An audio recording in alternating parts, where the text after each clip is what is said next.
Welcome my dear student. आज का topic है कि जिरंड के आगे या किसी नाउन के आगे प्रीपोजिशन का यूज़ करके दो या दो से अधिक वाक्यों को कैसे कंबाइन किया जाए। तो सबसे पहले मैं बताना चाहता हूं कि यदि आपने जो है हमारे पिछले वीडियो नहीं देखे हैं जिनमें हमने पढ़ाया था पार्टिसिपल और उसके बाद पढ़ाया था इन्फिनिटिव, फिर नॉमिनेटिव एब्सोल्यूट भी पढ़ाया है। तो यदि आपने वो वीडियो नहीं देखे हैं तो डिस्क्रिप्शन में लिंक मिल जाएगा और उनके माध्यम से आप उनको वॉच कर सकते हैं। फ्रेंड, इस वीडियो में मैं पढ़ाऊँगा कि प्रीपोजिशन का किसी जिरंड या किसी नाउन के आगे प्रयोग करके दो या दो से अधिक वाक्यों को कैसे जोड़ते हैं। और यहाँ पर कुछ प्रीपोजिशन देंगे जिनको आपको याद कर लेना है और ताकि जो है कंबाइन करने में आपको हेल्प मिल सके। तो यहाँ पर देखते हैं पहले कि जिरंड क्या होता है और जिरंड कैसे बनता है। तो फ्रेंड यहाँ पर देखते हैं जिरंड क्या होता है। तो फ्रेंड जिरंड कुछ नहीं होता। जब भी हम किसी वर्ब की फर्स्ट फॉर्म में आईएनजी जोड़ देते हैं तो जिरंड बन जाता है। और ये जिरंड जो होता है ये नाउन का काम करता है और नाउन वाक्य में जो है ऑब्जेक्ट भी हो सकता है और जो है सब्जेक्ट भी हो सकता है। यानी जिरंड क्या होता है कि V1 यानी वर्ब की फर्स्ट फॉर्म में आईएनजी लगा दें तो वो जिरंड बन जाता है। जैसे हम यहाँ पर V1 यहाँ पर लिख दें प्ले ये वर्ब है और इसमें यदि हम आईएनजी लगा देते हैं तो हो जाता है प्लेइंग। तो प्लेइंग एक जिरंड बन जाता है, ये जिरंड बन जाता है। और जिरंड जो होता है वो जो है सब्जेक्ट का काम करता है और ऑब्जेक्ट का भी काम कर सकता है। तो यहाँ पर प्लेइंग क्या होगा, प्लेइंग का मतलब यहाँ होगा खेलना। प्लेइंग का मतलब क्या हो जाता है, खेलना। अब ये खेलना क्या हुआ, एक सब्जेक्ट का काम करेगा यानी ये नाउन का काम करेगा। एंड जो ये प्लेइंग है इसको हम सब्जेक्ट बना सकते हैं। जैसे यहाँ पर लिख सकते हैं कि playing is good for health. इस प्रकार से हम इसको सब्जेक्ट बना सकते हैं। तो कैसे बनाए, playing is good for health, खेलना स्वास्थ्य के लिए जो है लाभदायक है या स्वास्थ्य के लिए अच्छा है।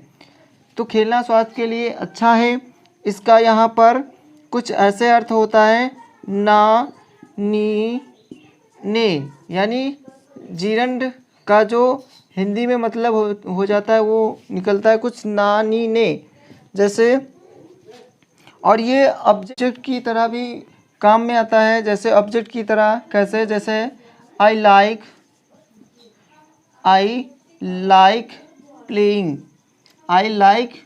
प्लेइंग, मैं खेलना पसंद करता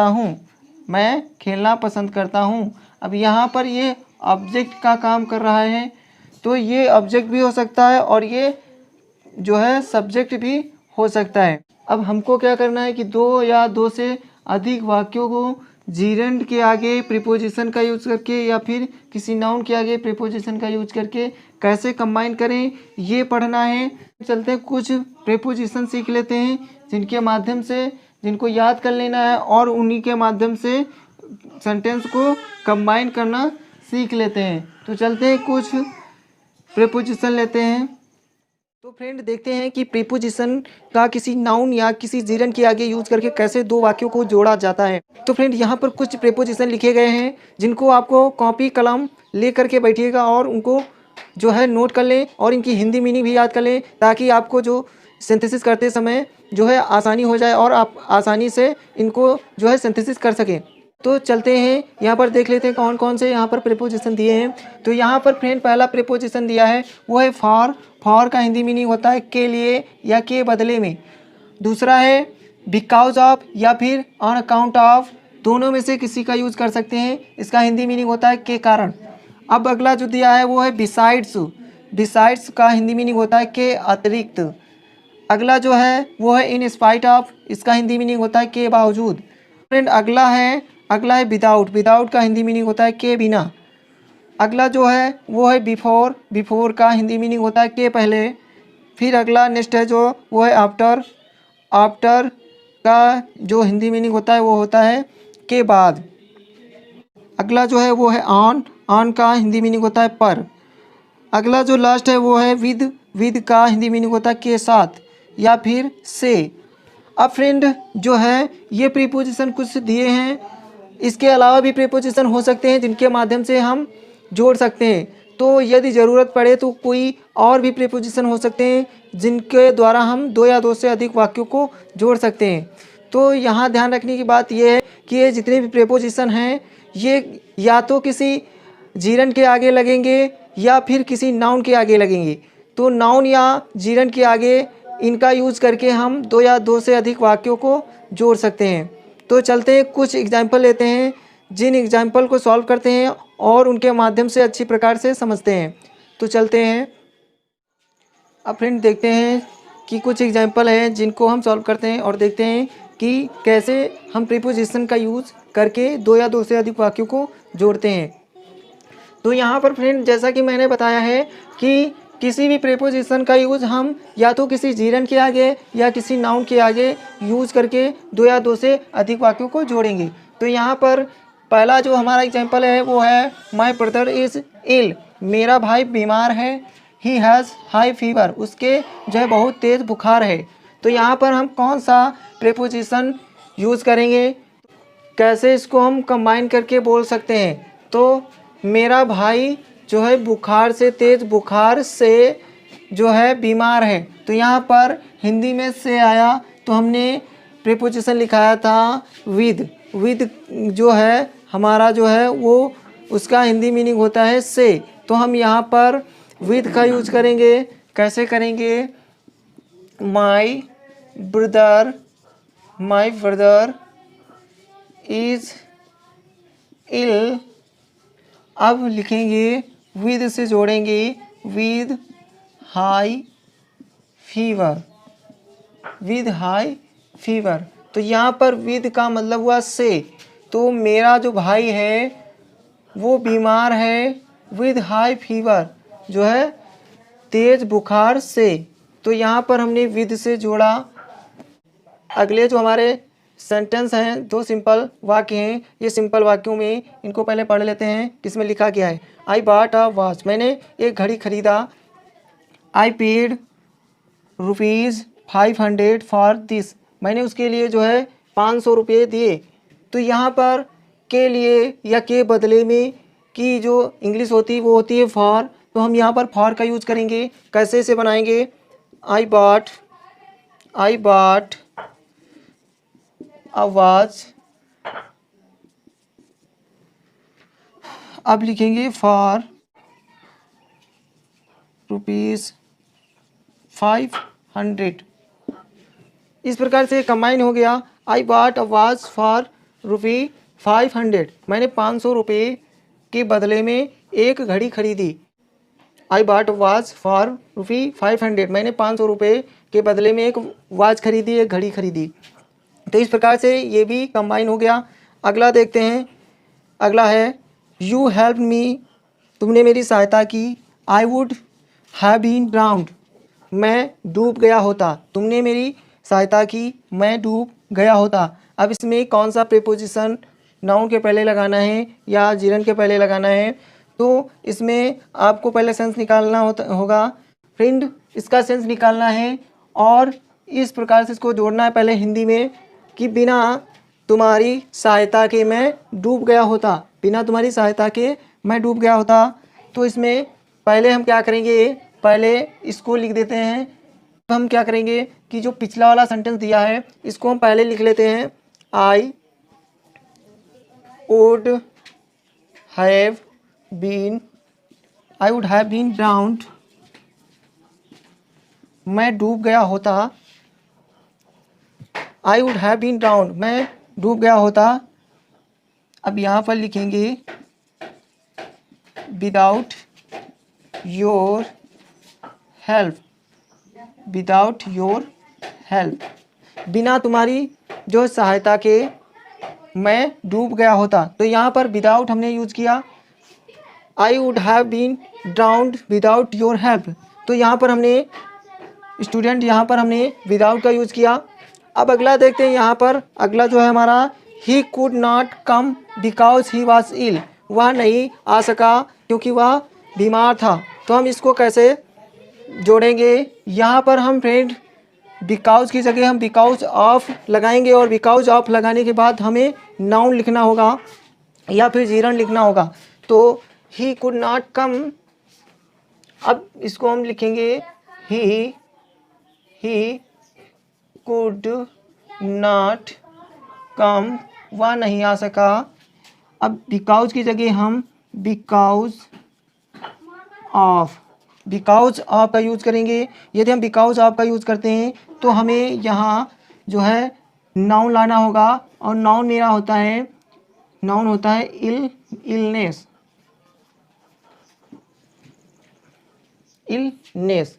यहाँ इल नहीं रहेगा, अब यहाँ इलनेस हो जाएगा। तो जब भी बिकॉज ऑफ लगाते हैं तो उसके बाद नाउन होना ज़रूरी है। तो ही कुड नॉट कम, वह नहीं आ सका बिकॉज ऑफ इलनेस, बीमारी के कारण जो है वह नहीं आ सका। तो यहाँ पर बिकॉज ऑफ के बाद हमने लिखा है नाउन। आपको भी किसी प्रीपोजिशन के बाद नाउन या फिर वहाँ पर जीरन का यूज करना होगा। चलते हैं फ्रेंड, कुछ और एग्जांपल लेते हैं, इनको कैसे कौन सा प्रीपोजिशन किस में फिट होता है। पहला देखते हैं एग्जांपल। पहला एग्जांपल है ही सॉ द मून, उसने चंद्रमा देखा। ही बिकेम ग्लैड, वह खुश हो गया। तो इसमें कौन सा प्रीपोजिशन फिट बैठेगा उसी को यहाँ पर लिखेंगे। तो फ्रेंड एक सेंटेंस को हम कई प्रकार से जोड़ सकते हैं, यानी दो या दो से अधिक सिंपल सेंटेंस को कई प्रकार से जोड़ सकते हैं। एक से अधिक प्रीपोजिशन का यूज कर सकते हैं। तो इसको जोड़ते हैं फ्रेंड। इसमें हम या तो बिफोर या फिर आफ्टर या फिर ऑन का यूज करके यहाँ पर इसको हम जोड़ सकते हैं। तो इस प्रकार से हम यहाँ पर ऑन का यूज करके जोड़ते हैं। ऑन के बाद हम इस वर्ब को जीरंड बनाएंगे। तो ऑन, उसके बाद सी का पहला रूप सी, फिर इसमें आईएनजी लगाएंगे तो जीरंड बन जाएगा। तो ऑन सीइंग द मून कामा लगा के बिल्कुल वही सब कुछ लिख देना है। He became glad.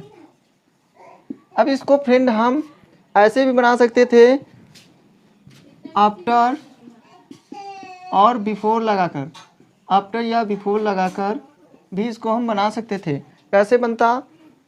He saw the moon before he became glad, इस प्रकार से भी बन सकता था।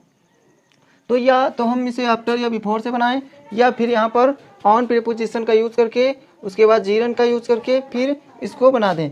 तो जैसे आपकी मर्ज़ी, आप जैसे बनाना चाहें वैसे बना सकते हैं। तो आप जैसे इसको कंबाइन करना चाहें वैसे इसको कंबाइन कर सकते हैं।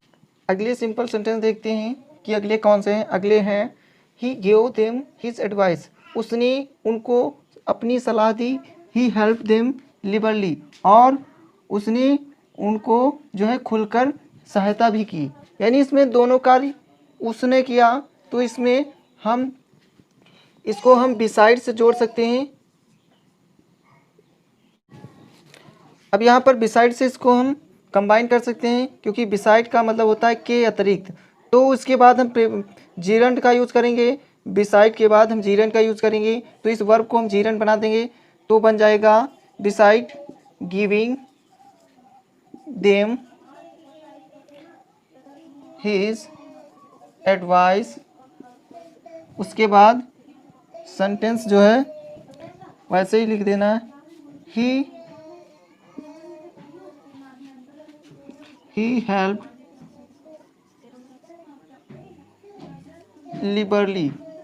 लिबरली मीन्स स्पष्ट रूप से या खुलकर।